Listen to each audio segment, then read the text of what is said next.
Bismillahirrahmanirrahim. Assalamualaikum warahmatullahi wabarakatuh. Perkenalkan, nama saya Muhammad Ilman Andin Haq, kelas 4D. Saya di sini ingin menyelesaikan tugas mata kuliah Bahasa Sastra Indonesia dengan mereview materi-materinya.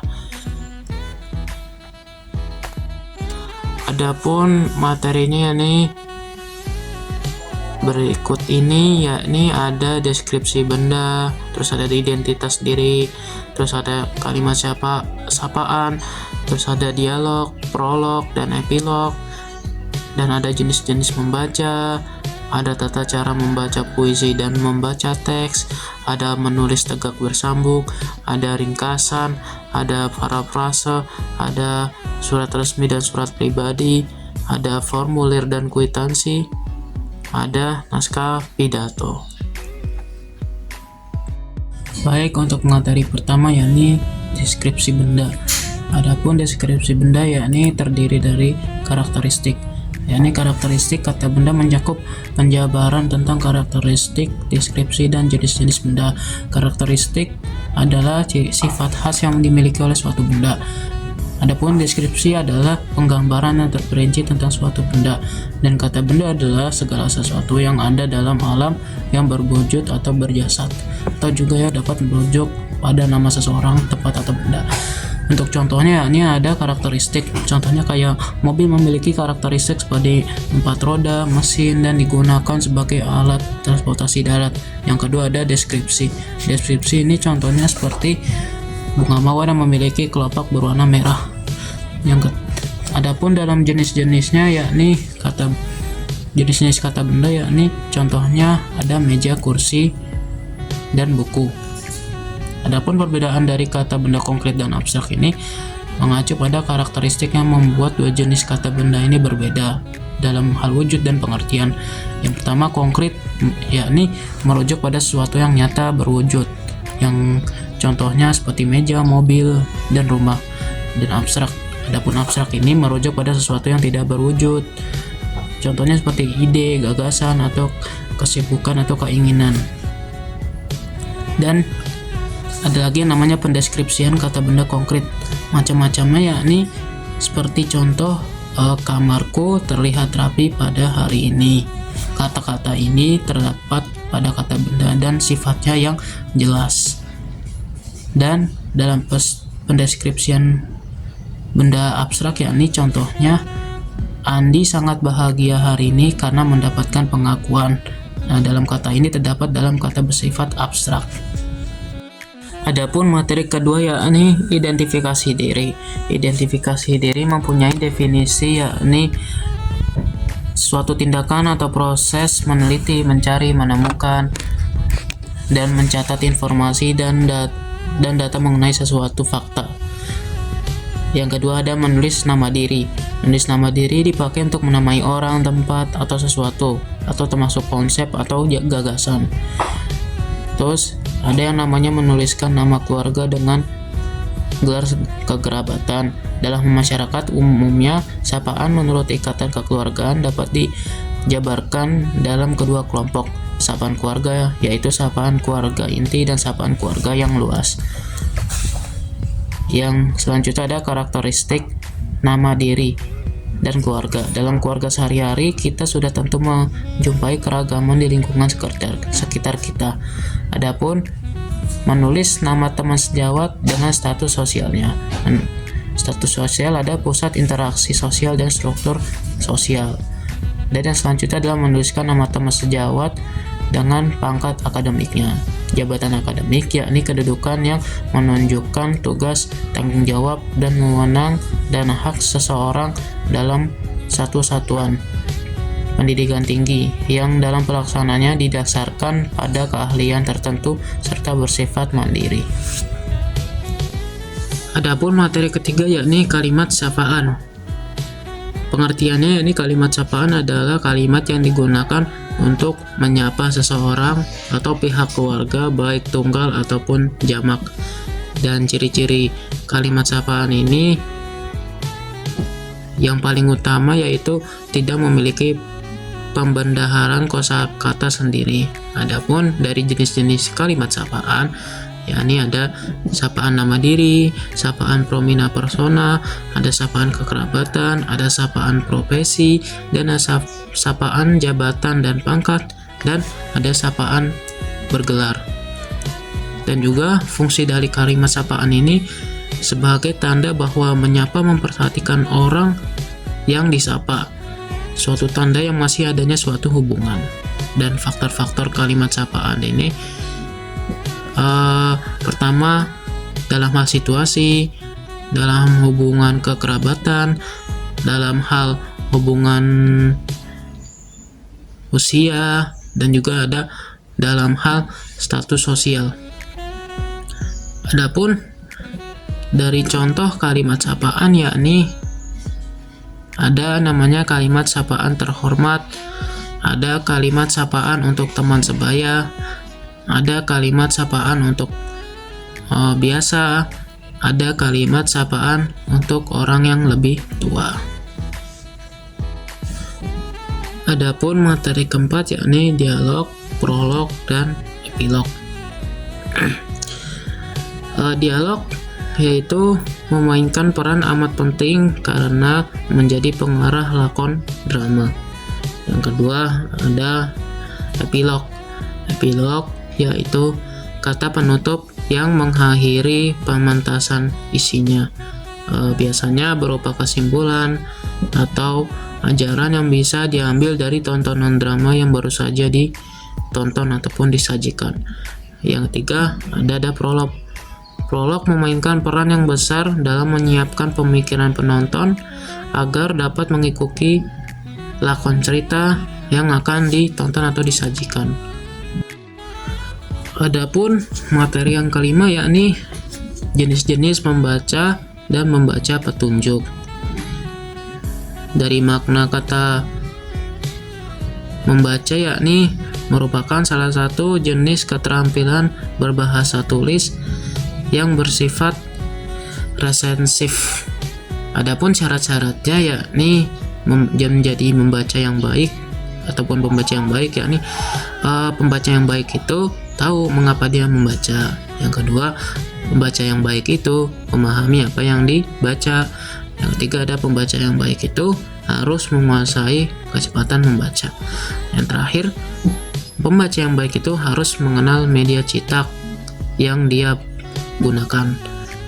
Adapun dalam jenis-jenis membaca, yakni yang pertama menyaring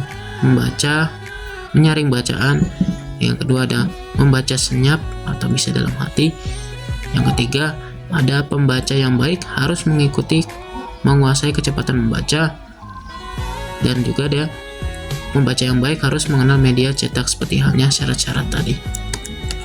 Adapun pengertian petunjuk membaca, yakni petunjuk adalah suatu tanda untuk menunjukkan atau memberitahu pemakaian, proses, cara, dan atau penggunaan. Contoh wacana atau teks untuk membaca petunjuk, yakni melakukan sesuatu seperti resep pada masakan yang sudah tertera, misalnya kayak cara membuat makanan nasi goreng ataupun cara membuat bakso. Yang kedua ada memahami petunjuk penggunaan obat batuk, misalnya kita sedang berobat, nah di situ biasanya ada petunjuk 3x1 gitu. Yang terakhir ada pembaca yang baik harus mengenal media cetak. Adapun tata cara yang baik dan benar, yakni pilihlah waktu yang menurut kita sesuai dengan untuk membaca. Yang kedua membaca senyap. Yang ketiga baca ulang hal tersebut berulang-ulang sampai kamu benar-benar puas dan paham. Dan juga ada baiknya sebelum membaca atau membaca petunjuk itu kita berdoa terlebih dahulu. Untuk materi keenam, yakni ada tata cara membaca puisi dan teks. Tata cara membaca puisi, yakni dari pengertiannya merupakan salah satu bentuk karya sastra yang memiliki ciri khas dalam penyampaiannya. Dan prosa adalah salah satu bentuk tulisan yang paling umum digunakan dalam kehidupan sehari-hari. Tata caranya yaitu dalam puisi Yang pertama, baca puisi dengan perlahan. Yang kedua, fokus pada nada dan juga iramanya. Yang ketiga, perhatikan tanda bacanya. Yang keempat, ada perhatikan struktur puisi. Yang kelima, ada rasakan makna yang kita baca puisi tersebut. Yang kedua, ada yang namanya tata cara membaca teks. Teks dalam pengertiannya merupakan tuturan yang monolog non-interaktif. Adapun dari tata cara membaca teks adalah yang pertama, membaca teks dengan tenang dan fokus. Yang kedua, ada membaca dengan suara dalam hati. Yang ketiga, mungkin catat dan garis bawahi informasi yang penting pada teks tersebut. Dan juga gunakan tanda baca dan tata bahasa sebagai panduan. Terus ada scan teks terlebih dahulu. Untuk selanjutnya yakni materi yang ke-7. Materi ke-7 ini berjudul menulis tegak bersambung. Adapun pengertian dari menulis tegak bersambung ini yakni menulis tegak bersambung adalah salah satu keterampilan bahasa yang dipakai untuk berbicara secara tidak langsung atau virtual bisa jadi. Nah, untuk jenis-jenis huruf tegak sambung ini, yang pertama, ketersambungannya yang ekstrim. Yang kedua, ada ketersambungan antar kata. Yang ketiga, pembaca yang baik harus menguasai kecepatan membaca. Yang keempat, ketersambungannya parsial. Jadi dalam hal tersebut banyak sekali yang harus dipahami sebelum dalam menggunakan menulis tegak bersambung. Adapun manfaat dari menulis huruf tegak bersambung yakni yang pertama, bisa meningkatkan koordinasi motorik atau keterampilan. Yang kedua, meningkatkan konsentrasi. Yang ketiga, meningkatkan kemampuan membaca. Yang keempat, meningkatkan kepercayaan diri. Nah, adapun dalam gambar tersebut merupakan teknik menulis tegak bersambung. Nah, seperti itu ada contohnya. Untuk materi selanjutnya yakni ada yang namanya ringkasan. Ya, materi yang ke-8. Dari segi pengertiannya, ringkasan yakni suatu cara yang efektif untuk menyajikan suatu karangan yang panjang dalam bentuk yang singkat. Adapun dalam ciri-ciri ringkasan yaitu pertama, pengungkapan kembali dalam bentuk yang kecil dari sebuah karangan. Yang kedua, memproduksi kembali apa kata dari pengarang tersebut. Yang ketiga, kalimatnya pendek-pendek dan senada dengan kalimat pengarang aslinya. Terus yang selanjutnya, untuk cara membuat ringkasan, yang pertama, membaca naskah asli. Yang kedua, mencatat gagasan utama. Yang ketiga, mengadakan reproduksi. Yang keempat, ada ketentuan tambahan. Adapun tujuan dari ringkasan yaitu tujuannya yakni memberikan pemahaman singkat dan padat tentang konsep dasar yang dijelaskan dalam materi tersebut. Jadi misalnya materinya tentang puisi, kita bisa menyimpulkan secara singkat, tetapi dalam konsep dasarnya berupa jelas dan padat, seperti itu. Adapun pada materi ke-9 ini merupakan yang berjudul Vara Prasa. Adapun dari segi maknanya atau pengertiannya, parafrasa yakni pengungkapan kembali suatu tuturan dari sebuah tingkatan atau berbagai macam bahasa menjadi lain tanpa mengubah pengertiannya. Jadi maksudnya itu kayak mengubah bahasa tapi maknanya tetap sama. Adapun dari langkah-langkah parafrasa yakni pertama, catatlah kalimat-kalimat inti dan kata-kata kuncinya. Yang kedua adalah kembangkan kalimat inti dan kata-kata kunci menjadi gagasan pokok. Yang ketiga, uraikan kembali gagasan pokok menjadi paragraf yang singkat. Dan contoh dari parafrasa itu ada yang namanya parafrasa terikat dan juga ada yang namanya parafrasa bebas. Kalau terikat itu biasanya ada kaidah-kaidahnya seperti itu.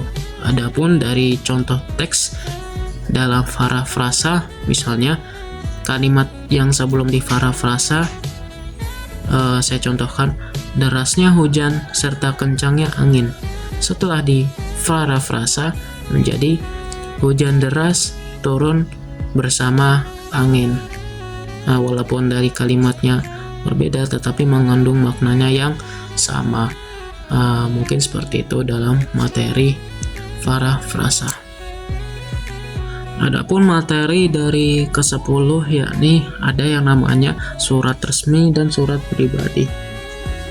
Pengertian surat resmi yakni ialah surat yang dikirim oleh suatu instansi,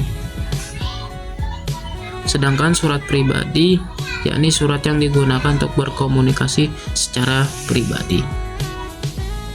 Nah, untuk macam-macam surat resmi yakni ada namanya surat permohonan, ada yang namanya surat keputusan, ada yang namanya surat kuasa, ada yang namanya surat perintah, ada yang namanya surat edaran, ada yang namanya surat pengantar, ada yang namanya surat undangan. Nah, untuk dari karakteristik surat resmi yakni surat resmi biasanya diakui dari keabsahannya hanya ditulis oleh suatu instansi atau lembaga. Dan juga ada surat resmi biasa dilengkapi dengan kop surat dan nomor surat. Dan juga biasanya dari segi bahasa yang digunakan resmi. Dan yang terakhir biasanya penulisan ejaan kata pada tanda baca sangat diperhatikan dalam pembuatan surat resmi.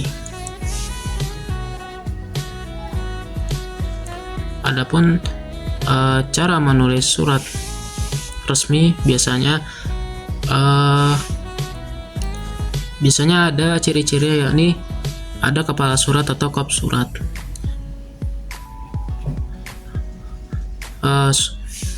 Disclaimer, untuk cara menulis surat resmi dan surat pribadi sama, ada kepala surat, kop surat, ada tanggal dan alamat, ada salam pembuka dan penutup, ada nama terang, tanda tangan, stempel dan tembusan, ada yang namanya nomor surat, ada yang namanya isi, ada yang namanya lampiran atau perihal surat. Adapun dalam surat pribadi yakni biasanya menambahkan dari penulisan tempat tanggal surat, menyantumkan nama alamat yang dituju, terus ada yang namanya menuliskan salam pembuka, menuliskan isi surat, tulis salam penutup dan cantum identitas pengirim. Adapun materi ke-11 yakni tentang formulir dan kwitansi. Adapun makna dari formulir yakni adalah alat yang dapat digunakan untuk mengorganisasi, mengumpulkan, dan mengalihkan informasi. Dalam jenis-jenis formulir biasanya ada yang namanya formulir dibuat dan disimpan dalam perusahaan. Yang kedua ada formulir dibuat dan dikirimkan kepada pihak luar perusahaan. Yang ketiga, formulir yang diterima dari pihak luar perusahaan. Ataupun faedah atau manfaat dari formulir yakni untuk keseragaman atau pembakuan kerja. Yang kedua ada mempermudah dalam penggolongan. Yang ketiga ada untuk mempermudah penertiban prosedur dan tata kerja. Dan untuk mengisi formulir itu, yang pertama mengisi formulir dengan pulpen tinta berwarna hitam, dan juga lembar formulir tidak boleh sobek dan rusak dan kusut, dan juga lembar formulir dilakukan secara menggunakan huruf kapital, dan juga dalam mengisi identitas diri yang sebenar-benarnya tanpa membohongi. Yang kelima ada menumpukan tanda tangan pada bagian kanan bawah. Adapun dari makna kwitansi, yakni alat bukti transaksi yang mudah dalam pencatatan informasi arus kas suatu bisnis dalam perusahaan. Dan jenis-jenis kwitansi yakni kwitansi harus punya bukti pembayaran. Yang kedua, kwitansi harus mempunyai transaksi produk. Yang ketiga, kwitansi harus ada transfer uang. Yang keempat, ada kwitansi harus mempunyai cash RPX. Yang kelima, ada kwitansi mempunyai serah terima uang. Adapun dari faedah manfaat formulir yakni pertama, bukti terlaksananya pembayaran. Yang kedua, memudahkan pencatatan kas arus keuangan. Yang ketiga ada membantu audit keuangan perusahaan. Yang terakhir, dokumen untuk mendapatkan garansi barang. Dan adapun mungkin cara untuk isi formulir yakni pada kolom-kolom biasanya dalam kwitansi tersebut harus diisi, ya. Bisa di dalam kolom tersebut ada berisi sesuatu yang harus kamu isi. Yang kedua, di samping kolom kwitansi terdapat tanggal transaksi. Yang ketiga, yang di kolom telah diterima dari diisi nama orang. Lalu kolom sejumlah uang, kamu dapat mengisi jumlah uang dengan tulisan, misalnya uang tersebut diisi dengan nominal berapa, misalnya 500.000 ataupun 1 juta rupiah. Mungkin dari materi formulir dan kwitansi seperti itu. Adapun materi terakhir yakni materi yang ke-12 terkait dengan naskah pidato. Makna pidato atau naskah pidato yakni mengungkapkan pemikiran dalam bentuk kata-kata yang ditujukan pada banyak orang atau orang banyak. Dan dalam tahapan persiapan naskah pidato ini, yang pertama kita harus melakukan memilih topik. Misalnya kita memilih topik pidato tentang puasa, terus merumuskan judulnya misalnya apa, cara berpuasa 30 hari dengan baik dan benar. Terus menemukan tujuannya misalnya dengan berpuasa kita dapat menunaikan pahala. Dan juga ada yang namanya membuat pembukaan pidato. Misal pembukaan pidatonya pakai penghormatan kepada Allah dan juga kepada Nabi Muhammad SAW. Nah, yang ketiga adalah mengembangkan pembahasan. Mungkin di dalam nanti pembahasan puasa, nanti di rempetan-rempetannya ada sub-sub tentang puasa tersebut, sub-sub materi. Yang terakhir ada membuat penutupan pidato. Ini penutupan pidato biasanya berupa yang menarik agar penonton lebih antusias. Adapun dari tahapan penyusunan naskah pidato, yang pertama ada prinsip penyusunan pidato. Yang kedua, menyusun pesan pidato. Yang ketiga ada membuat garis-garis besar pidato. Mungkin seperti itu. Baik, cukup sekian